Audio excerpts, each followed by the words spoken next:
What's up everyone, this is Ryan here, the Crypto Grinder, and we finally have confirmation of BIP 91 being locked in with 93.1% support in the last 24 hours.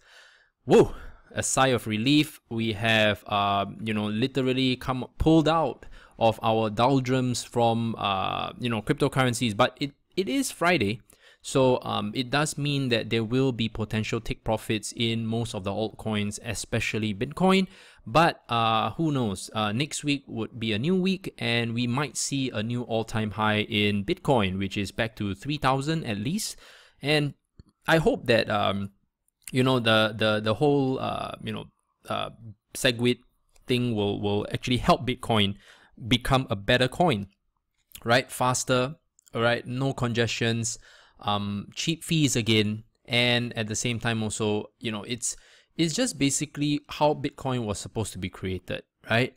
And I understand it's ultimately all about profits, especially for the miners. They want a larger block so that they can have more they can earn more from transaction fees. And of course, naturally, it's all about control at the end of the day. Okay, I mean, it's always going to be like that in anything that involves money, guys. So as investors, what do we do? How can we prepare ourselves, in the event of any other future forks from the coins that we love? Because forking is always going to be part of cryptocurrencies, right? Because whenever there's an important change to the code or consensus that needs to be met, we have to prepare. There's nothing we can do, right? So what can we do? Okay, so let me just highlight a few things first before we go into it. So I like to cover the overall market cap first. So here are my thoughts about the current market cap. Okay, so obviously we have recovered quite a bit, okay, from the low. Let's pull the 1 month chart, and we have recovered from the low, guys. Okay, so the low was, I think, 63 billion on 16th of July. All right, and we recovered back into this very nice 80 billion market cap, almost reaching 100 billion. I don't mind it being around here for some time. Okay, a lot of our altcoins are all taking a hit. Remember, I mentioned that I actually rebalanced my portfolio. I'm not sure whether I shared it here or in the Telegram chat, but I did rebalance my portfolio to coins that are, I would say, not always to my liking, but I would say I still like them. So I literally rebalance a nice portion of my ETC, Ethereum, and Bitcoin to these more high-risk cryptocurrencies or smaller market cap cryptocurrencies, but I still kept it to a certain boundary. So with that being said, when that happened, when I actually did my rebalancing, it was somewhere around here, okay, and then after that it took a hit, right? So everyone that literally did whatever I did also took a hit. So that being said, of course, naturally, guys, don't always I'm still human. I make mistakes, and naturally, I think it's always very challenging to always have to be 1 or 2 steps ahead. But what we did, especially in the signals chat, was to help the group recover from that by actively trading the range. Okay, and that really helped out a lot. Okay, because it wasn't just buy and hold, it was literally buy at certain points and sell at certain points to recover the losses that we faced. And from, say, people who were down, say, 50%, we worked it back up to 25%. I think that's really not bad, considering for the fact that, of course, we are getting a recovery now. So we were just purely building up building up the positions, right? Taking profit within the cryptocurrency itself, and it paid off. So with that being said, my thoughts are this, okay? As long as the market cap doesn't surpass the all-time high, we have to still be cautious, because we can still be in bear market territory. It could still be a bear trap. And it's the same money that's moving from one cryptocurrency to another cryptocurrency, guys, okay? If you notice, the high that Bitcoin had was around, I think, 2,900 as of yesterday, and 2,900, maybe 2,900 or so, right? Then after that, it started to, then you notice the take profit. And when that take profit occurred, LTC, ETC, Ethereum started to benefit as well. So it's the same money taking profit and moving to other cryptocurrencies. Okay, you're not getting new money coming in yet. So let's not be too happy, okay? So So we have to be very, very cautious how we position ourselves in the next few months ahead, and in cryptos that potentially have momentum with actual news. So I think I watched a video by Chris Dunn saying that we shouldn't always trade based on news. I'm not actually trading based on news. I'm trading based on the fact of what's laid out on the roadmaps. So let's have a look, shall we? So for Ethereum Classic, okay, I've been someone who has been promoting Ethereum Classic for a very long time. I just feel that they are so undervalued compared to Ethereum, and what they can eventually do is just, literally sticking to what they were meant to do, right? The immutability part. So I'm looking for the fact that if you look at the monetary policy, which is the ECIP 1017, that has yet to actually come onto mainnet. Okay, so it's still in the midst of testing in July, and in August it will possibly be enabled in mainnet, possibly. So what does it mean? So at block 5 million, okay, which is expected to end at 2017, you're gonna just see a hard cap of 200, I think a maximum of 230 million, 230 million Ethereum Classics. Okay, so that's all you're gonna see. And at the end of the day, it's just a little bit like Bitcoin. Bitcoin only has 21 million. All right, okay, scarcity. Now Emerald Wallet, now Emerald platform, of course. It was supposed to literally launch on the 20th of July. They were still trying to polish up the UX UI, but it didn't go through. It's going to be delayed, right? So let's wait and see what happens, whether they can still launch it in July. Looking at either August, I would say August third week would be, or towards the end of August would be a better deal, right? Because it's UI UX, it shouldn't be that difficult. Okay, I'm not a developer, by the way, so don't quote me if I say whether it's difficult or not. But I think when you look at the larger things, like for example the contracted developer suite, these are tools, and tools are, of course, naturally it has to work well so that third-party developers can start working on the SDK, right? Then of course we have the Sputnik VM, which is the Ethereum virtual machine for Ethereum Classic, and this is going to be an exciting year ahead for Ethereum Classic. So guys, I'm actually into ETC, and of course I'm also into Litecoin. Now Litecoin was a hedge for me during this whole period when BTC was taking a hit, right? The uncertainty was crazy, and if you look at the charts for Bitcoin, it was just literally just bad. But ETC, on the other hand, was literally benefiting from this whole thing until as of yesterday, and it was to be, right? I actually made the call yesterday in my Signals group to actually release 70% of Litecoin, okay, and actually hold more Bitcoin. So that's the whole idea, right? It's the kind of speed of the information that's very, very important,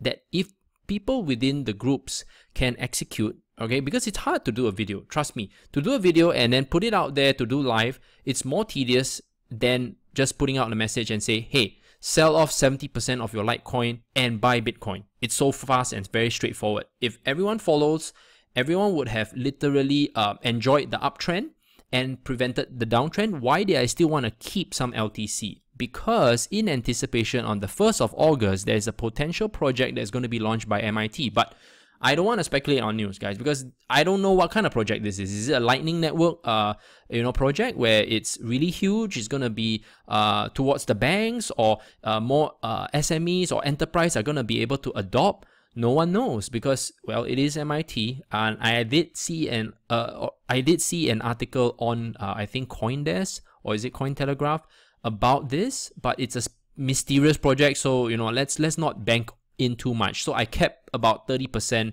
of my initial 100% of Litecoin, and then I actually split. So I kept 30% LTC, 70% went into Bitcoin at below 2004. I was late. I didn't manage to actually make that decision earlier, like say for example when BTC dipped to below 2000. I didn't do that. I actually made that call together with my Signals group, where we bought all at the same time, right? So we bought all at the same time. We parked, it dipped a little bit, but the next day, the decision happened, and yeah, So what more can I say? I think you can't get more perfect than a day before the actual call. It doesn't get more perfect than that, okay? So now, here's a continuation of what I did. The story doesn't end there. So when that happened, right? Okay, when we were in BTC, so let's just pull out a BTC USD tether. So, okay, sorry, it's already pulled out. So what I did was, at the high, people were already asking, because we all came in at around 2.4, 2.3, 2.4. So say 2.4, okay? And what we did was, we were discussing, should we wait until 2,000, 3,000? I said, let's sell off at 2.8, okay? Whatever happens, let's sell off at 2.8 because we're already in the money 15, 16%. Why be greedy? True enough, there was a huge sell down even before 3,000. It even make it to 3,000. I always mention, right, never ever think about round numbers that are, greedy numbers. Take a haircut. And it happened. So after that, I sold off my BTC. I went back into Litecoin and Ethereum Classic again. Rinse and repeat, right? So this is the kind of strategies that I would love to do with you guys, because I want the specificity, right? That when you enter into a particular trade, right, you understand the psychology behind it. And that's the purpose of the Signals chat. It's literally live. Okay, it's as live as it gets. It's not just a notification, it's with explanation. You have me explaining it in the chat itself, and at the same time Andy and I, we look at the technical analysis as well, right? I will cover the fundamental analysis, whether there are any potential roadmap announcements, and then he will cover the technical analysis. He uses all these indicators, and then we come to a conclusion whether or not this is the best trade for the team, right? So it's very hard for most marketers to compete with this current structure. I guarantee you, because no one wants to, so-called monitor the group all the time. They want to just, okay, put it out there. Hopefully everyone buys the course. Voila. Okay. And magically, let's just put it this way. Whenever I buy a book or whenever I buy a course, I only retain less than 50%. Okay. If I retain less than 50%, what do you think the percentage of the execution is going to be? 50% or less of that 50%. Correct? So how are you going to get, there, literally, like, how are you going to be so disciplined? It comes with practice. So what better way than to be in a environment where it's small, okay? It's literally a small group. And then from then, everyone gets to communicate. And at the same time, also the chat is a one way, right? So when I give the signals, it's one way. You know exactly what to do. If you are uncertain, you still can ask, right? That's the beauty of it. Now, people will be thinking, wow, isn't that very tiring? That's the whole idea. That's why I don't want to have too many people. It's just the way it is, right? And if you can, I literally took this from when I did banking. It's just to handhold the clients a little bit. Now, a lot of people will say, hey, you're not giving us the rod to fish. That's not entirely true. The whole idea is to make money as much as possible and learn on the job.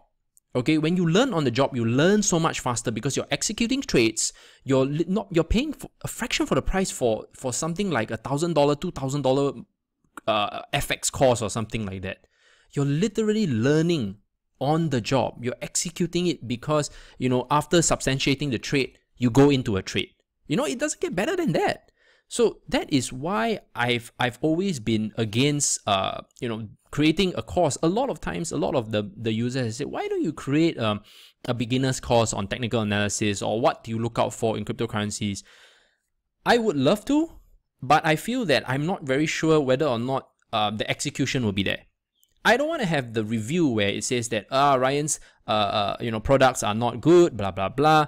I don't even know whether you're going to execute it accurately, and I don't want to waste my time. Okay, I want to be there. I want to be responsible. Okay, I want to put it on my shoulders. When I make a call, imagine when I made a call at 2,400.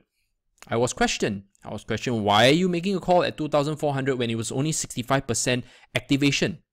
What if it doesn't activate? I was questioned. I just said, in good faith, we are going to go in. People jumped on board. Of course, some didn't, but it happened. And we made 16%. That's what we do. Over and over again. If we lose money, we make it back. That's how we do it. Over and over and over again until we get it right. So with that being said, if you are someone who is still new to cryptocurrencies, or you feel that you would like to supplement your existing portfolio, paid signals channel. If you're new, I would highly suggest that you look for me for the private consultations. The link is in the email is in the description below. And the form to join the August Signals group, still not too late, because at the end of the day, I'm here to teach, guys. I'm here to educate, and I'm here to make money, right? I'm here to make money with you. And at the same time, I want to be able to make sure that at the end of the year, you're going to be more profitable than ever. And it's all about consistency. It's very hard to manage consistency at the end of the day, because a lot of people don't have the discipline to take profit or cut loss when they should. And a good trader will know how to do that. So if you don't know how to do that on your own, I guess I'll have to tell you what to do, right? So that's the whole idea. I don't want to be like a boss, no. But at least if there's someone to prompt you to do it and you take action upon it, and at the end of the day, because your conscience or your gut feel tells you not to, then don't. Of course, naturally, nothing is compulsory. You want to leave after a month, go ahead. No one is stopping you. It's a month-to-month monthly subscription. It's just basically pay as you go, right? So with that being said, folks, these are the strategies. Remember to scale in and scale out. Look forward to possibly higher market cap. Observe the current market cap, and at the end of the day, ETC, LTC, guys. These are the two that have been taking a beating because of the strength of BTC. It doesn't mean that fundamentally they are unsound. So pick them up. And at the end of the day, I hope to see you guys in the August Signals chat. Cheers.